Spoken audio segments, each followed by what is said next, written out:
Welcome to the Casual Author Podcast. I'm Dan, sci-fi and fantasy author. Like you, I've got a lot on my plate. What with many children, a full-time job, a homestead, and loads of other responsibilities. I'm here to bring you inspiration, positivity, and community around having a busy life and still wanting to chase that author dream, even if you have to take a casual approach. For more information about the podcast, me, or my books, head to thecasualauthor.com. Let's get started. Hey there, it's Dan Kenner with episode number 152 of The Casual Author. Today is Monday, February 17th, 2025, as I record this. And today we're talking to Douglas Vigliotti about unlocking your potential through reading. We talk about why reading is so important, not only for his creativity, but for creativity in general. We talk about consuming stories so that we can, be more creative, how to, make the time for reading, the various ways we can read. We dive a little bit into kind of the reality of men being less likely to read these days and what he's trying to do to encourage more men to read. So I want to stick around for that conversation. It is very, very enlightening. Doug has a very positive perspective on everything, creativity and writing and reading. It was just really great to connect with someone like that. So yeah, I think you'll really enjoy it. As a reminder, if you like the show and you want to support me or you just want to show your love, you can do so at patreon.com/thecasualauthor. I'm still planning on posting some more there. There hasn't been a lot quite yet, other than the free guide that you can get today, how to have the most stellar writing session, that is available at thecasualauthor.com. To read that, it's a quick guide, but it's how I unlock my potential within each writing session, whether that be 30 minutes or an hour or an hour and a half, whatever that is. So my word counts very, very greatly in those time periods. But just like this morning, I wrote for about 30 minutes and I got 1,200 words. So, it's not ridiculous. I think I'm happy with it. I didn't write for as long as I hoped. Woke up a little bit later than I expected, but that is just nature. There's a lot going on. I got woken up by a couple of kids last night. So anyway, yeah, get that free guide at thecasualauthor.com. I was thinking about this podcast the other day, and reflecting on why I continue doing it. Listenership has been amazing. Thank you to those of you who come here every week and listen and share the show with other people. I definitely really enjoy your comments and hearing your feedback about it. Definitely share if you can think of other people might benefit from it. But as I was reflecting, I was thinking about, as just an extra reminder of why I do it. Because, I've been I started writing about 2018. I didn't publish my first book until 2020. So it's been nearly 5 years since I began writing. I'm finishing up my 10th book now. So, it's not a significant number of books, but it's also nothing to laugh at, scoff at. I'm very happy with my progress. But I think as a reminder, there's a lot of people, if you're like me, where you just feel the burden of life, there's just a lot going on. I've got a lot going on in my life, as you know. You listen to me each week. I don't need to go over that again. But an extra reminder that even though you're busy, the things that are most important to you, you will be able to make time for. And it's just about adjusting your expectations, your reality, and making everything fit together like a puzzle. So I just want to remind you that there's a very positive view of busyness. I don't like to call it busyness, right? I like to call it involvement in your life, involvement in your world, because you can make time for the thing that you want to do. And it might not be what you expect it to be. For example, when I first came into writing, I was really hoping to be able to hit it hard, spend all of my free time on writing. And, I spend a couple hours a day in the morning and the night writing and marketing and doing all those things. And for a while there, I tried and it worked. But then we had another baby and I didn't get sleep for a few months. And then we got more goats. And then we got a cow, and then we had another baby, right? And so each of these instances where I add more on, my writing disappears or goes down a lot for a short period of time, whether that be a week or two or a month. And that's when I realized that I was just frustrating myself having that expectation of being able to hit a certain word count per day or a certain number of minutes per day writing. And when it changed, when I flipped the script for myself, was after writing for 2 or 3 years, when I realized what's most important is progress towards something. And whether that's fast progress, slow progress, it's just important to make that progress. And when I started doing that, I actually ended up writing more. I started being more creative. I started feeling less frustrated with only having 20 minutes to write today, or spending an hour and it wasn't the most stellar writing session I had, which they're much better now. That stuff kind of disappeared because I realized I'm holding myself to my own standards. And what's most important for me is this kind of not just behavior, this characteristic of being creative became part of me. And now it's just easier to write. I don't worry about the word count. I don't worry about, making specific goals that I might miss that day. For me, it's most important that I have that ingrained in me so that if I don't write during a day, I have that draw to it. I'm like, I have to, I want to, not because I'm forced to, but because it's part of me. And it's not a job, right? It's just, I love doing it. I love knowing where the stories go, figuring out where the stories go. And when it kind of stepped away from, everything fighting with each other responsibilities wise, I realized that it's all just working together to become me. It's all part of me, and I can't ignore any piece of me. And that's okay. Some things might get more attention than other things in a day, but that's okay. The next day it will be slightly different. So I still try to plan. I still try to make places for myself to write, whether that be an hour and a half. Things happen though. Like last night, I slept in. I didn't expect to, but I did. It happened. I still got up and was still excited to dive in. I took the 30 minutes that I had instead of the hour, and I just enjoyed it. I enjoyed the process. So keep that in mind. I hope that as you listen to this podcast, you're finding tips and tricks, you're learning things to help you cope with the craziness of life, but also be excited about the creativity and find tips and tricks, things that might help you take the time to write and, be the author that you want to be. So just an extra reminder about the podcast. I hope you enjoy this conversation with Doug, and I hope you continue joining me over the weeks to come. But I was also reflecting on the fact that I cite having many children in the podcast, but I never talk about it. It's kind of ironic because it is a massive piece of my life. I won't talk about my full-time job because no one cares. Transparently, it's not that exciting. I appreciate it. It's exciting to me, but whenever I describe to my wife what I'm doing, she sits back and says, "Your job is boring." I'm like, cool, that's fine. I just laugh. I was like, to me, it's not. I can totally see why it's boring to someone else, and we kind of laugh about it. But my kids, there's 7 of them. There's a lot going on all the time, constantly. We homeschool them, so they're around all the time, right? It's pretty incredible that I can get good recordings without children, laughing, playing, fighting, screaming. It all happens, 7 kids. It's the reality of life.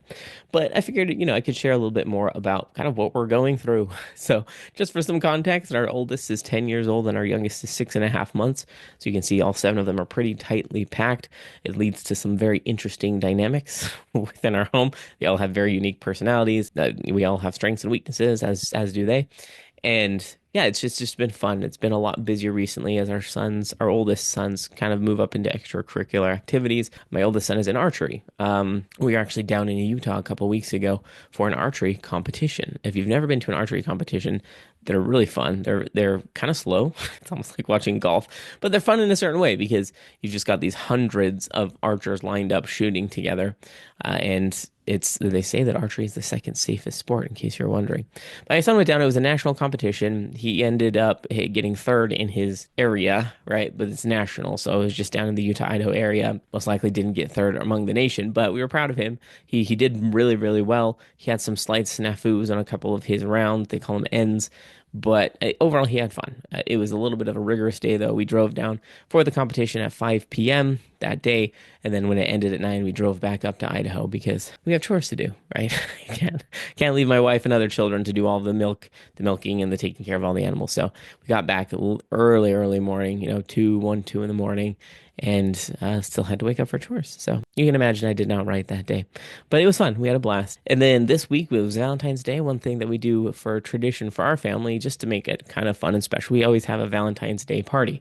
So it's a little silly thing, but all of our kids absolutely love it. We go all out decorating the house, the table. We have candlelight dinner. My wife made, of course, homemade stuff she made lasagna with everything homemade that we had.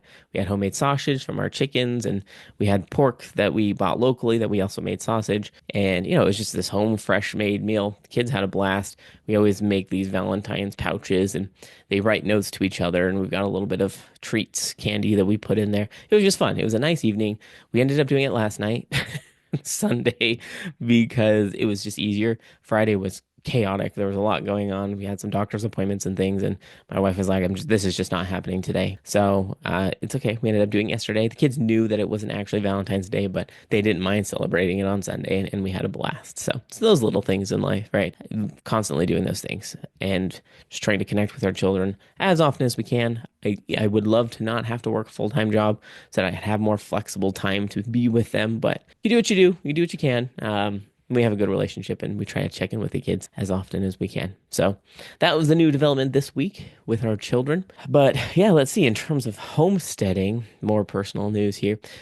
Pretty much similar, right? The weather is now warming up for good. We had some more cold days, which is funny to say. I kind of appreciated them because everything froze again and we weren't walking through lakes. We weren't slipping on solid sheets of ice that melted and then froze into smooth ice skating rinks. That it's all frozen again, snowed again, so we weren't slipping around as much. But now that it's warming up again for good, I'm going to be dealing with more muck and cleaning out the cow pen and everything. The biggest thing on our list this week is it's time to castrate the calf into a steer. Never done it before. We have someone coming over to kind of show us the ropes. We have everything we need for it. But yeah, I'll report on how that goes. We'll be doing that over the next few days. I think he'll be fine. It's a relatively painless process the way we do it. And we've talked to other people. And they said, "Oh yeah, they really don't even flinch. They don't even notice. It just kind of happens, and then they're done." So that's what we're hoping because he's big. And for some reason, because I have been the sole feeder of this calf, he wants to wrestle with me. Now, as much as I love wrestling with a 300-pound calf, I don't. So I have to tread carefully. We don't have a halters, but the ropes you put around their heads, you can kind of lead them and control them in a way that we haven't found some that fit him. So right now it just kind of hangs around his neck. And whenever I try and grab it and kind of steer him around, is we fight a little bit, not out of anger. He's just playful. He wants to run around and butt me and play, and I'm not keen on playing with a huge calf.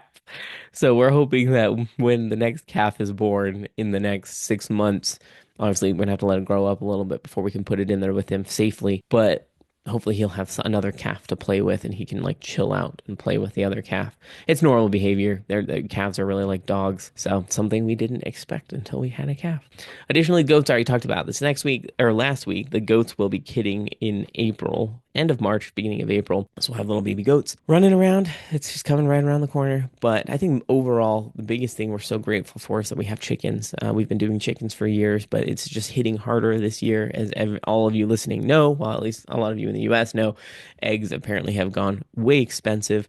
And so whenever our chickens lay eggs, it's just like, oh, it's gold. It feels like gold as we take them out of the boxes. We're getting anywhere from 8 to 12 eggs a day. And I'm just grateful for them. The chickens are happy as can be. Now that it's warming up and the sun's up higher and longer, they're laying more eggs. So very grateful for that. All right, but I believe that's everything in terms of homesteading. It's kind of par for the course, dealing with the melting. In terms of authoring, I'm feeling really confident and happy this week because I started a Ream subscription. I don't know if you're familiar with Ream. It's like a serialized platform for your writing. And part of the reason I ended up starting it last year was because I can write things. I can get first draft of things pretty quickly. The editing process, we don't have to talk about that. I've talked about it a little bit. It's difficult for me, right?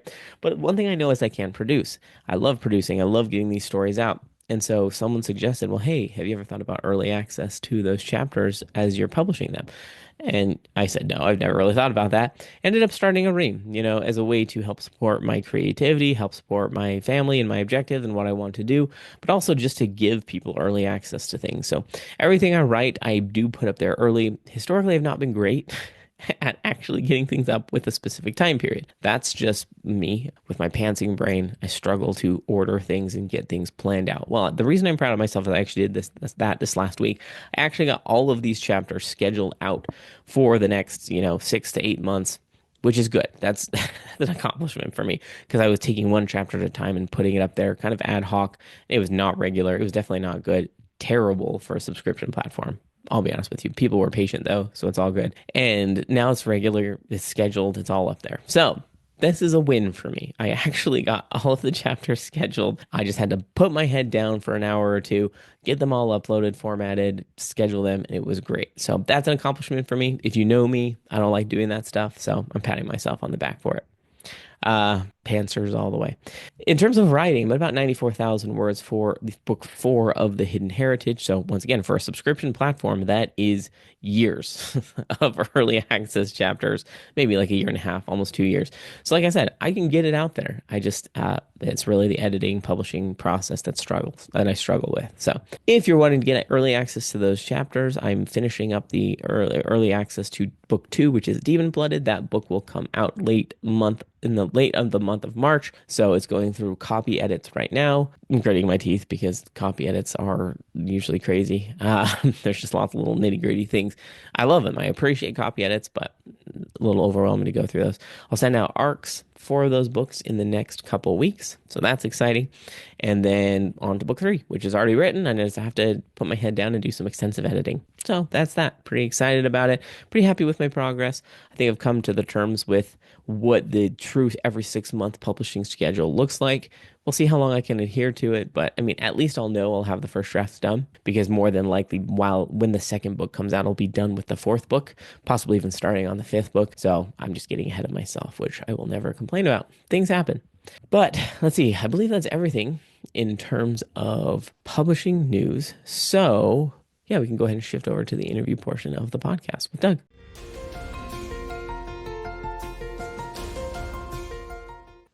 Hey, Doug, how are you doing today? I'm doing pretty well, actually. How are you doing, Dan? Doing great. I appreciate you joining me today. I'm looking forward to picking your brain on important issues of the day. But before we start with all that fun stuff, how long have you been writing and publishing? Ooh, good question. Nice starting question. So I've been publishing since 2018, I think, was my first when my first book came out. Yeah, 2018. And I was writing privately a long time, probably publicly on my blog when I first started my blog in 2016.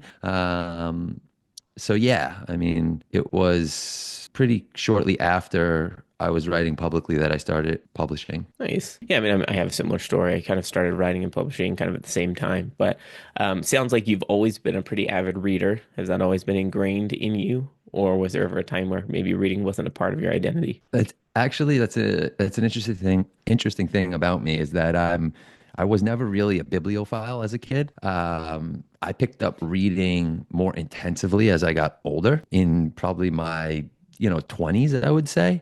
Hmm. I lived sort of I don't know, adventurous life as a young guy. And so I was out and about. I was very wielded by my environment, so to speak. And Hmm. I sort of found reading as a solve almost for, quiet time and peace and learning. And it started with a really silly self-help book, believe it or not, that Okay. kind of changed my direction and got me reading a lot more, I would say. It was The Compound Effect by Darren Hardy.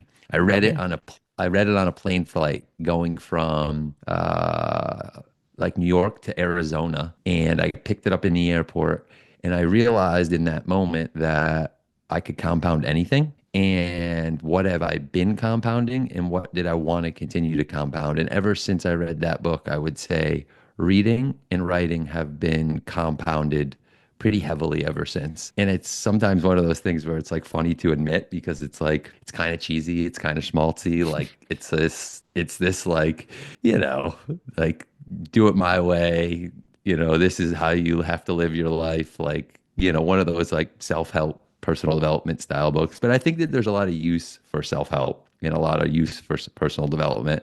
That's I don't want to bash it, but it's just funny to admit now because where my journey has taken me, that was actually such a big pivotal moment for me. No, I mean that's an interesting point, and I think it's good to recognize, that moment. It's cool to hear your story there because, as we were talking about a little bit before we started recording, there's not a lot of men, percentage wise, that are big readers or read much at all, and I think it's kind of sad, and because I think it's a really effective way with both fiction and nonfiction to expand your mind, increase your ability to problem solve and be creative with outside of the reading and writing realm of things. But have you found that since you've delved into writing in your 20s, the kind of an Yeah, expanse of your mind? Yeah, I mean, I think that I've gained a lot from reading and writing. I owe a large percentage of my life to those things. They help me slow down. They help Mm, me process information. They help me be more patient. They help me be more empathetic. They help me so many things. Be able to delay gratification, deal with difficult opinions. I think one of the biggest values of reading books specifically is that it's such a less reactive form because of like the actual like book. It's not loud, it's not in your face, it's not blasting colors at you. It's less reactive and it's usually more thought through than, say, even a blog post or any of these other digital forms of reading that a lot of us still do. And because of that, I find it that ideas and stories land in a completely different way, even when I disagree with them. And so I'm able to entertain these in a way and synthesize that information. Whereas if I was perhaps online, I wouldn't be able to click and read an article that I disagreed with for like more than 3 seconds because I find them Mm, to be very, very reactive, very knee jerk. Like they're trying to elicit this response out of you. Whereas books are most of the time laying out the argument if you are reading a nonfiction book per se. And I just find it easier to entertain more to difficult ideas and ones that I potentially disagree with. And I try to seek that out, to be honest with you. yeah, that's a really interesting perspective. I've never heard it that way. I mean, because I think I've experienced the same thing. I'm not a huge blog reader, article reader. I do here and there when it's got pieces of information that I'm really interested in. But you bring up a good point around conflicting views and kind of the ability to process and kind of determine how, if it does align with your perspective and beliefs and opinions. But yeah, it's definitely more tolerable in long form story. I would say even in fiction, honestly. I mean, as I think there's a lot of ideals and morals and questions and things like that that will or will not align with you. And yeah, it's interesting to be able to process that in a long form story and kind of sit with it and kind of decide, what do I think about this? But yeah, because it's definitely not built in a way to make you get a rise out of you, so to speak. For sure. With fiction, it's interesting though. I'm like more in the camp of, and I read a lot of fiction now. I would say when I first started reading, I was reading more nonfiction, Hmm. and then I started reading more fiction, and then slowly fiction kind of started to dominate the reading cycle. But what I was about to say about the with fiction is that it's one of those things where if like a writer can depict anything on the page and I'm cool with it, but or if it's not applicable to the actual story, Mm. that's when I have a little bit of a hang up. So Yeah. if it's brutality for brutality's sake, sexuality for sexuality's sake, violence for violence sake, it doesn't align. And actually, I recently published a book called Aristotle for Novelists, and Aristotle, he is insistent upon that, right? He's like, a story is open for criticism if what they depict is harmful and not necessary. Yeah. So and I think that with me, like when I read a story, it could be as brutal and nasty and violent and crazy as possible, as long as it's necessary. Hmm.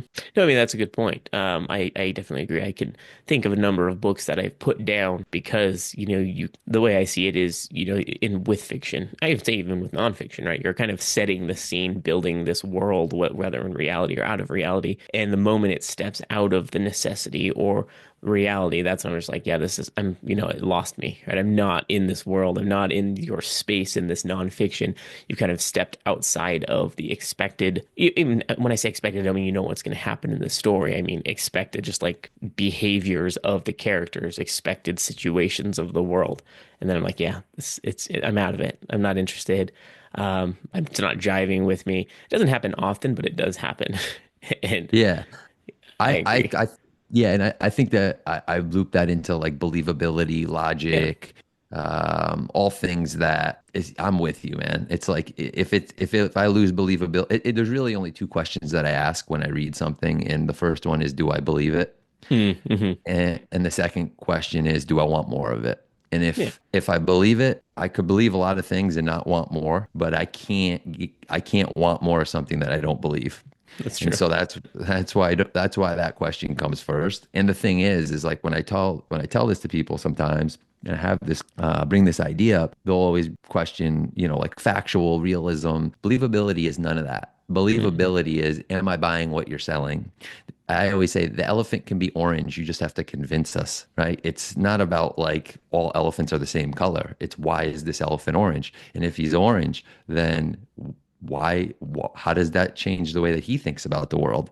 Like if he's orange and all the other elephants are their color, how does that change him? And it's like, is that depicted on the page? Is because if it is, then I'm going to believe that potentially that this elephant is orange because now I know why he and how he feels the way he feels. And so it gets into this whole other aspect of believability.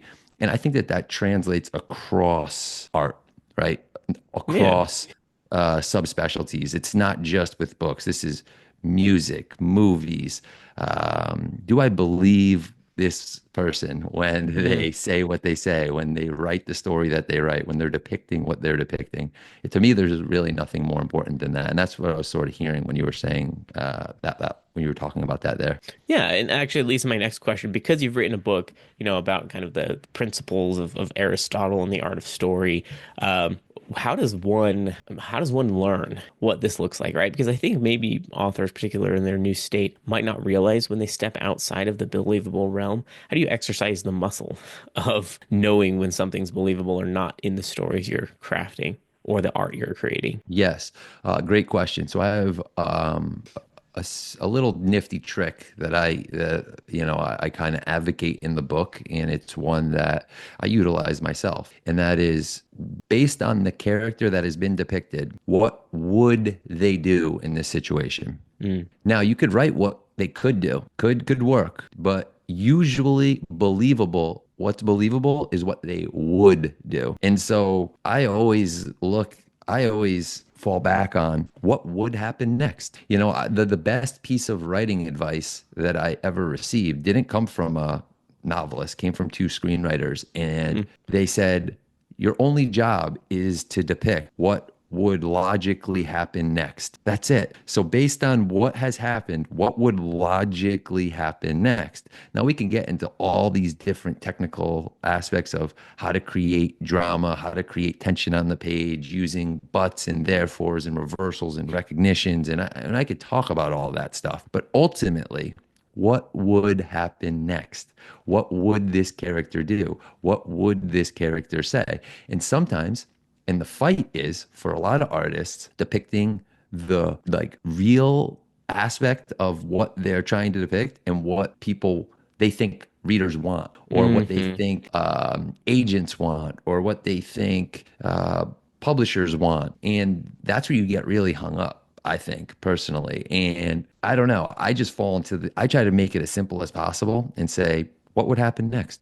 What would happen next? Logically, what would happen next in this story? What would this character do? And it's all based on what you've already depicted. And I think that that's one of the things where a lot of writers get tripped up is you set the rules. You write sci-fi and fantasy, right? So your world building is much deeper than someone like myself who writes general fiction, crime fiction, where I'm still operating in the same world, in the realistic world, but we still have the same principles that we are operating and adhering to. And that is whatever you would set forth in, call it the first act of your novel, call it the first 20,000 words, 30,000 words, whatever, however long your book is, that would all change. But whatever you set forth, are you betraying that, or are you playing inside of that bounds?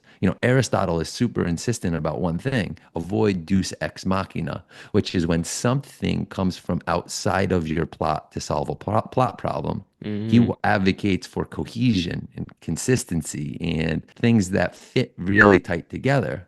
This is hard to do, right? This is why writing great stories is a challenge. But I think, and I don't want to get too far off the beaten path here because the question was around believability and how to infuse it. But I would just say, and I'm kind of hammering home the same point here: what would they do? hmm Not what could they do, what would they do? Always look for that solution first. No, I love that. I think that it sounds like an overly simple, I mean, you can consider it over simple, but it comes down kind of like the mindset of the author. I have not really run into writer's block type issues. And I think it's because of a number of factors, right? It doesn't mean I'm like super talented or I'm really good at what I do. It really comes back to that's just how I write the way you described it. And that's just because that's what feels natural to me. Um, People don't like to hear this, but I'm a pantser. I'm a discovery writer. That's just the way I write. It always has been, but it just feels natural, right? From scene to scene, it's just what would the character do, right? Logically, what would be the next step? There's going to be outside factors that, come in and force the character to make certain decisions. But as long as I understand the character to some degree and, think, well, this is what this character would do for better or for worse, right? Sometimes you don't like it, but that's what the character would do. And so you just kind of follow along and let it flow. And I think some people, maybe, like you said, they get so hung up on principles or having to conform to, genre standards or act structure or something, which, there's something to that. I'm not saying those things are bad, but when you get so hung up on those things, it can be hard to write an authentic story that also conforms 100% to every principle you're looking at. So I think it's just one of those things where this is where reading comes back to me. It's a lot of it is intuitive, right? If you're consuming reading a lot of various different genres of fiction and nonfiction things, you just kind of naturally feel because you have so much experience from reading it that you just gonna get a sense of, hey, this is what feels right. I don't know if you've experienced that as well with your reading. No, yeah, I totally have. I'm, big at the end of the book. Have a 15th principle, and it's writers must write, read, and have courage. And the reading is a essential quality, I think, to writing. I personally don't trust any writer who isn't a reader. We kind of talked about this before we jumped on about a lot of nonfiction that Oh yeah. the writers they don't write themselves. Not and again, for any ghostwriters out there, I have nothing but respect for you, and I think it's great that writers are able to have another income stream and all of that. But when it comes to actually like writing is writing, and so if you're not there's nothing that replaces it. But reading is definitely a 1A to that. And I will just say that, I think personally, one of the reasons why pantsers are able to pants so well is because of something that Aristotle is really insistent about. And that is how intuitive story is to humans. And I suspect that's why Aristotle had so much to say about story is because it was so intertwined with living Mm, and he says that basically story is so intuitive to us humans because it's how we learn to live. We are imitators. And so we imitate the people that we see as young people, and that's how we learn to live. And story is you being an imitator on the page. And so when you're imitating the world around you, it would make sense that you're doing it logically, what would happen next, because life unfolds in a series of cause and effect, causality. I'm on this podcast with you having this conversation. What happens next because I was on this podcast with you having this conversation? What happens next in your life because you were having this conversation with me? These things happen in sequence. And so it would make sense that that's how stories unfold. I will just put a caveat that we're talking primarily through the Western lens of story. If you look at like Eastern story, there's a lot more polyphony and like mm. these different story forms that are not the how we're speaking of story right now. So there is a little bit of a difference there. But yeah, I mean, I totally agree with you. And, Aristotle, and he often says that like there's an important difference between an event happening at the same time as an event or an event happening because of another event, right? And that's like, are you writing a scene that is, and this is happening, and this is happening, and this is happening? Or are you writing scene that is, I write you write something, therefore this happens, therefore this happens, but this happens. That's cause and effect, right? That's how we live our lives. We don't live our lives with and. And so it would make sense to me that pantsers understand that relationship between cause and effect really well. And that's why they are able to do that. But again, I kind of write with major plot points and then I just write to those plot points. So Yeah, I'm like a hybrid. planter. Yeah, exactly, I, exactly. honestly, I think a majority of people are somewhere on the scale in the middle, and I think that's completely normal. I happen to tip more towards the Panther side, which once again, it's neither positive nor negative. It's just what works for me. And I think that the most important thing is understanding what works for you as an author. It takes writing to figure that out. I think people come into it either saying, I'm just going to discovery write, or I'm just going to follow Save the Cat methodology, or, whatever it is. And they may feel kind of uncomfortable or doesn't fit for them, and they feel strange straying from that. But I love your perspective on the cause and effect thing because, for better or for worse, that's like I said, that's how I write. I don't find that I've ever written myself into a corner, but I have made circumstances kind of challenging, right? Because of things that have happened. It's just like, well, the character's in this state, they're maybe hurt or injured, or they're brought up to something else. Just like they have no choice. Like they are injured. They have to behave normally in this. And that's the one thing for me, that story, like you said, when it steps out of the realm of possibility is when it's just they don't account for the true decisions and effects that have happened. It's just like everything is always merry and happy, or everything is always terrible and horrible, and they're not taking into account every other moment. And it's just like, all right, they're clearly trying to beat at something, and I don't like that, right? I want to see this character's true decision making skills, for better or for worse, and see what they, if they take what they've had to deal with into the next situation. I love that aspect of it.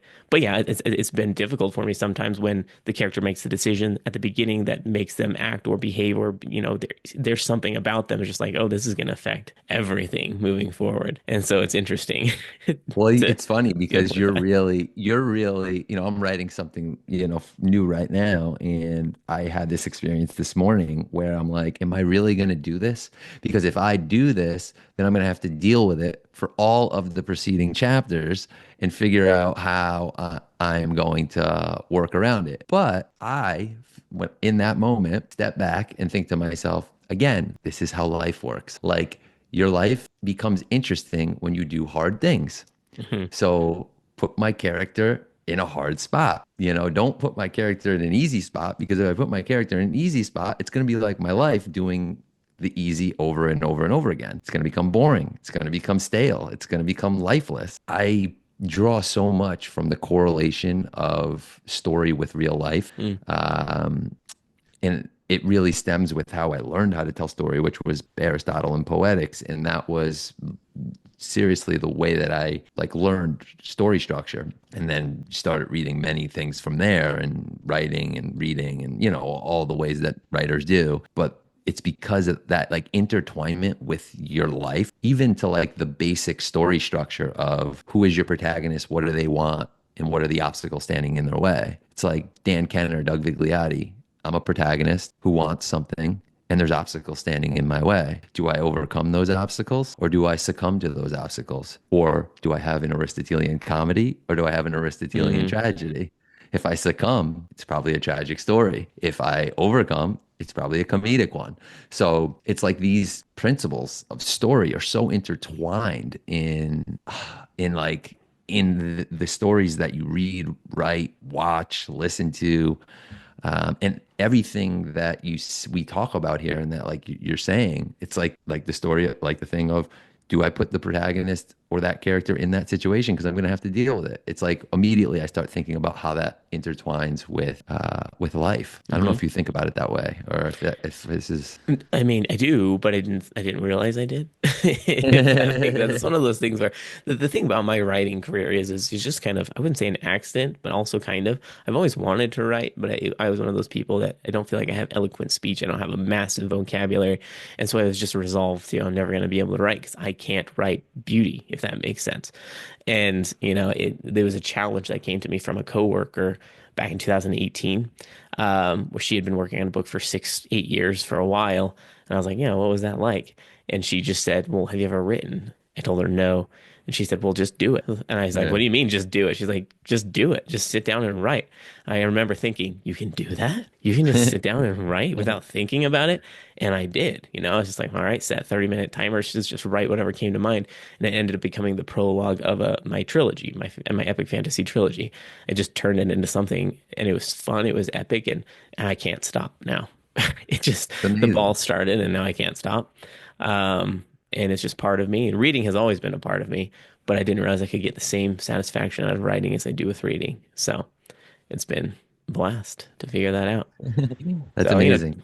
I I love love it. it. But yeah, like you said, I think having conversations like this as a part of the podcast is helping me realize, like, oh yeah, I do believe that, or I do think that. I just I didn't realize I did. Yeah, so I'm a firm believer that the best ideas are ones that after you hear them, you say to yourself, "Oh yeah, I get that." Like Mhm. if I have to think too much about like if someone's explaining a nonfiction idea, a big idea to me, because a lot of the nonfiction world is dominated in big ideas, let's say. Even in I read a ton of biographies and all that, but as a whole, if someone's explaining something to me and the idea is getting too far deviated from something that I can say, oh yeah, I get that, Mhm. it's not a great idea to me. It's not that it's not a great idea in its like the actual idea. It's like it just hasn't been reduced down to relevancy yet. Like it's like Einstein said, right? He said, every idea should be made as simple but not simpler, or or like everybody is trying to strive to simplify so that way it's consumable, it's usable, it's understandable, and that's why like when you read something and you say to yourself, oh, yeah, I think that. I got that. The author has mined the information sphere or their life or their mind and shown you that. And it's not because you didn't know it, it's because it's true. Mhm. And that's why it resonates. But when something that is so outlandish and too ornate and too complicated, it's very hard for that. And it's not that it's a not I kind of backtracked off of that great idea thing because I don't want to say big abstract ideas aren't great because they are. It's just that for me, the most resonant ones are the ones that are they're seemingly sitting right in front of us. Charlie Munger, Warren Buffett's right-hand Mhm. man, legendary investor, he once in his book, Poor Charlie's Almanac, there's an idea in there that says it's better to never forget the obvious than it is to understand the esoteric. Mm. And that resonated with me so much when I read it because to me, the obvious is there and we don't see it. But then we have people and books and ideas and things that come along and they point it out. And that's when you're like, wow, that was amazing. Like it's right there. How did I not see that? And that's to me, those are like the best ideas. I definitely agree. And I think that also, at least from my perspective, is what makes or breaks a nonfiction book. At least for me personally. Everyone can have their own personal opinions on things, but I won't name them, but I can think of a number of nonfiction books that I've read where I got to the end of it and thought, no, I didn't get it, right? Like I think I know what you were trying to get at, but it was just missing for me. And then there's other nonfiction books where it's just like constantly each page, each chapter is just like, yeah, wow. It's just like each thing is hitting, it's striking chords within me that just resonate with me. And, I think it really does come down to that simplicity with the supporting logic. But, I think the difference is logic hiding the simplicity, which people don't do intentionally. I think in our world today, there's kind of people are praised for over complicity, excuse me, complexity. And I think that's kind of where people tend to trend and forget about the simplicity thing. But But that's the even tricky thing. even when I read fiction though, the things that resonate the most with me are not, and this is a personal preference, are not flowery Yeah. language that dances lyrically on the page, and that's not what resonates with me. What resonates with me is when something is the sensibilities really of a writer. It's are they conveying something from an interesting angle? Mm, Like an angle that I haven't seen it before. I know the barn is red, but how do you show me the barn is red? right. And if you're doing it in a way that I feel is so natural and authentic and real to you, then I like it. but if it's like people call it purple prose, but even like it's beyond purple prose for me. It's just I don't know. It's I'm a big believer that less is more. And so I tend to like things that are said clearly, directly. Mm. They could be metaphoric. They don't have to be on the nose. In fact, I don't, I love metaphor, but complexity for complexity's sake doesn't sit well with how how I view art, or doesn't mean I have any less respect or admiration for artists who work in that way. It just doesn't resonate with me particularly. Well, and yeah, I think that's okay, right? Everyone has their own preferences, but yeah, I definitely agree with you. So that actually, I'd kind of turn this around and come back to the reading aspect of things because, kind of highlighting what we said at the beginning, where, the importance of reading has kind of fallen out of a lot of men's purview. And I just want to talk a little bit about the benefits of that for Mhm. humans in general, not just men. I think women maybe just it's more natural maybe for them, or maybe there's fewer outside pressures that make it difficult or not, I don't know, appealing to read. I don't know exactly what it is, but I want to kind of pick your brain about the benefits of reading both nonfiction and fiction for humankind, particularly men. For sure. Yeah. So I agree with you for one that there are a lot of benefits to reading. I think that there's a lot of challenges to reading in today's day and age. As we talked about at the top of before we actually got on, had this conversation. We were talking about this a little bit, and it's obvious that it's just not as entertaining, so to speak, as some other forms of entertainment that exist today. And I think that that's where the real challenge is, because Mm, if you don't already have it worked into your life, then it's perceived as work. Right? Like, right, reading is perceived as work when I could watch a TikTok video, when I could listen mm. to a podcast, when I could. But I want to remind everybody who's listening and anybody who wants to listen to me that listening to something is not reading.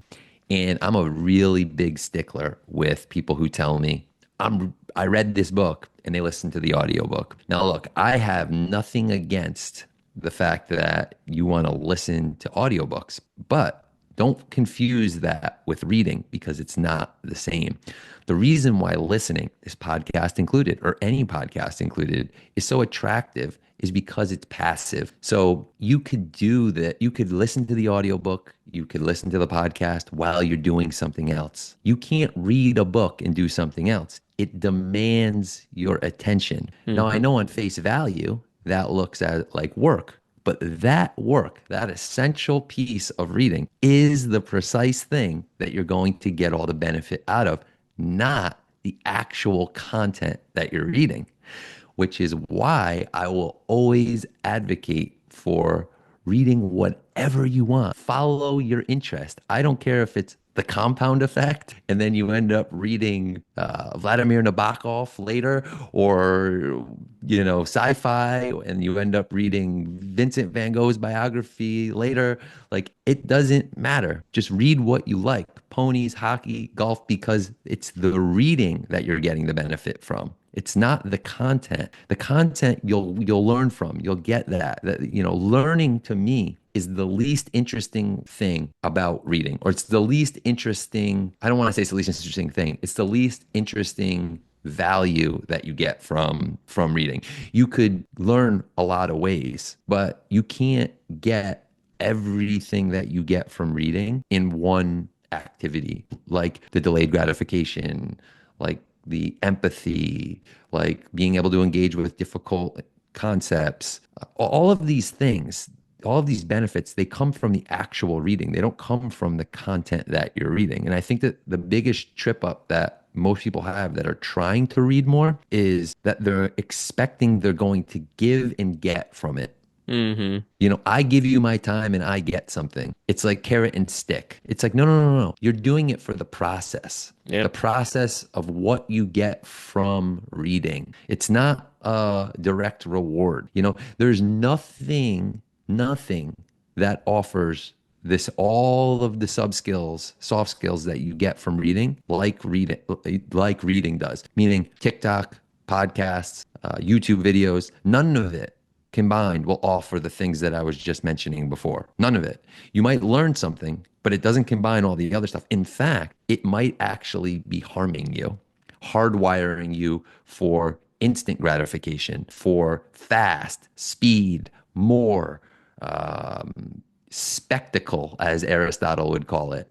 Things that you take into the rest of your life as you live on a daily basis. And to me, in the way that I look at the world, it makes life harder. It doesn't make it Hmm. easier. But if I'm able to delay gratification, deal with people better, understand and have empathy for their stories and their lives because I'm reading about them in these stories that I'm reading, that helps me as I go through the world, you know? And so there's all of this that's baked into it. And I'm sorry for going on a little bit of a rant here, but No, it's great. reading, reading for me is such an important thing that is slowly phasing out, especially when it comes. I know that you said it's the same for men, it's the same for women, and it is, but I see it especially for men. Hmm. I'm a man, and when I get around a group of guys, finding guys that are reading is very, very hard. And as we talked about before this episode, or before this conversation, rather, if they are, it's nonfiction. Finding Hmm. guys that read fiction is, oh my gosh. And It's pretty it's rare. why it's why I started my podcast, right? Like the reason for the podcast was because I wanted an outlet to talk about books. Like I wanted an outlet to talk about fiction. I read all the time, and it's like it just goes in one door and stays. Like, no, I want to share that with people, and I want to try to inspire other guys to read. And anybody, it's funny. The name of the podcast is Books for Men, and it's funny because I'll often get people who tell me, "Why did you name it that?" Because they'll listen to it and they'll realize that like it's not, nothing about it is inherently masculine. And I say simply because I'm willing to lose listeners Hmm. to point it in a direction to help one, two, three men who never read before or read lightly to start reading more, rather than getting a bunch of people who already read, which I'm getting anyway, because people tune in and they listen and they'll say, "Oh, this really has nothing to do with like promoting like masculinity or like men's rights or anything silly of that nature. And it has to do with reading and the importance of it." And so they listen anyway. But it's like standing for something to lose something else. And that's why I named it Books for Men, just to kind of like, it's like, hey, look, like I'm a man, I like this. Maybe you're a man, you like it too. And and it's so, I don't know, kind of go, I kind of lost my train of thought there, but yeah, I don't know, man. Reading is just really important to Yeah. me. Well, I definitely agree with everything you said. And the last thing I will say, because we are running a little short on time, is I do listen to books, but I also read the books, and there's a notable difference, and I recognize that difference. I generally prefer to listen to books I've already read multiple times because I guess I've already gained that experience of like living in it, being present with the story, and really engulfed in it. I don't love to listen to new stories because I don't get that same experience. And you miss things. That's just not as fun. So people don't understand that. They're like, why would you reread or why would you re-listen to things? It's just like because it's just it's a way for me to kind of call back on that moment that I was reading. I can remember, oh, that's right. This is what I experienced when I was reading it, years ago or months ago or whenever. So yeah, definitely different experience. I recommend reading. Well, I prefer paperbacks in case you're wondering. That's my favorite. no, Paperbacks are the I best. like paperbacks too, and I will say that I think one of the best experiences is to re-engage with stories in multiple ways. That's Yeah. why I love reading novels and watching their movie and seeing Hmm. Yeah. how that changes, the story changes, because it obviously does, coming off of the page and going onto the screen. But it's one of the most gratifying and satisfying things to me to read a book and watch the movie version and have no judgment Yeah. on like how, like, oh, this is a different story. It's just seeing how they did it differently, and it's re-engaging with those characters in a different way. And just to piggyback off of what you said there about how you do both, the one of the things that became really apparent to me when one of the books that I published, Tom Collins, I did an audio version on a podcast with that, and it was free. And we hired a voice editor, a voice actor, and I went through different auditions to see who was going to fit the character the best and all of that. And the thing that became so clear to me was that despite what I wrote on that page, the voice and the actor became the focal point. And that's why I feel like reading and audiobooks are so different Hmm. because, and it's why the screen and casting is so different because whoever you put in that role is because it's a visual medium, is it's going to trump the actual like words that that person is saying. Same thing with audio, but there is nothing that trumps the word when it's just you in the book. In your mind, It's yeah. it's your mind, it's you and that author. There's nothing that rates higher than that. And that became really clear to me when I was casting this like, person to play this character in this novel. And it's just it became really interesting to me. And it's just another reason why I say read the book. And I love paperbacks too. I say, look, paperbacks are built for the reader. Can e-readers are built for consumers. So people who like to consume and Hmm. churn, that's how it's built. Everything is the same. Everything is similar. It's built for ease. It's built for speed. Travel, nighttime, all great benefits. And I read from my e-reader all the time, but it's more for consuming than it is for actual tactile reading experience. The paperback is the ultimate experience. The hardback is for showers. It's not For for the collectors, actual, yeah, yeah, that's what I it's see it not as. it's not a tactile it's not a tactile experience. It's not the true, and I always say that the hardback is for the publisher and Mm. it's for the author, but it's not for the reader because that's how you make more money. You make more money off Hmm. of the hardback because the profit margin is higher. And it's why the paperback comes out a year later. But the paperback is for you, it's for me, it's for the reader, it's for everybody who's reading that book. That's why I like the paperback. But again, I can Same. go on these kind. Absolutely. I patiently wait for the paperback when a book comes out because Yeah, it's I do the same I'm thing. totally I do willing to this. wait.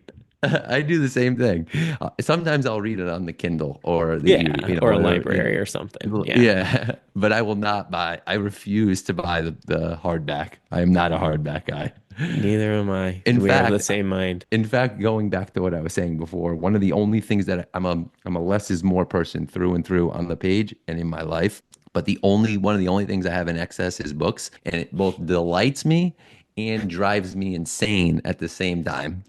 Yep, It's I get like it. it's like a total love-hate relationship where I'm just like, man, I can't believe what am I gonna do with all these books? Like, I'm just gonna keep them here. Like I have like it just doesn't Hmm. equate in my mind. But the hardback takes up twice as much space on my bookshelves. Absolutely. And they're not, I just don't like to hold them. They're not easy to read with at all, but I It's like trying to lug a hardback through an airport or in your it's knapsack or more of a whatever. weapon than something to enjoy. But It's cumbersome. It's really brutal. I'll be honest. I'm a big advocate of the paperback. I'm a big advocate of the e-reader for that regard too. yeah, for sure. But the hardback, no way, man. No Not for way. me. Well, definitely, this conversation's been amazing. We probably could talk. There's so much more to unpack here, but since we're running out of time, I want to give you a chance. Where can people find more information about you and your books and your podcast? Yep, great question. Thanks again so much for having me. And I make it super simple. You can either find more about me on my website, douglasvigliotti.com, more about my podcast at booksformen.org, or if you're interested in the book that I was just talking about a little bit in this podcast, Aristotle for Novelists, you can find out more information about that at aristotlefornovelists.com. So pretty easy. 3 websites. My Very name, cool. the podcast name, and the book name.com. Great. I'll make sure those are all in the show notes so they're easy to access. But thank you again for your time, Douglas. This has been great. Thank you, man. I appreciate you having me.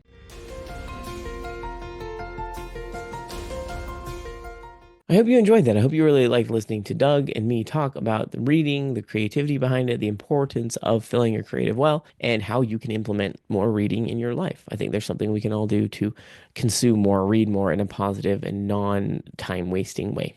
So, next week we'll be talking to Urmi Hussain about lifelong learning. We dive into her, her purpose, what she thinks about with lifelong learning, why she implements this idea of always be learning something, how it has helped her with her publishing, and what we can do day to day, week to week to continuously be learning, and how that can enhance our life and help us be better authors and business people. So, I hope you join me for that conversation next week. Thanks again for listening. If you'd like to join me on the podcast, you can do so by submitting the pitch form at thecasualauthor.com, or just email me at dan@thecasualauthor.com.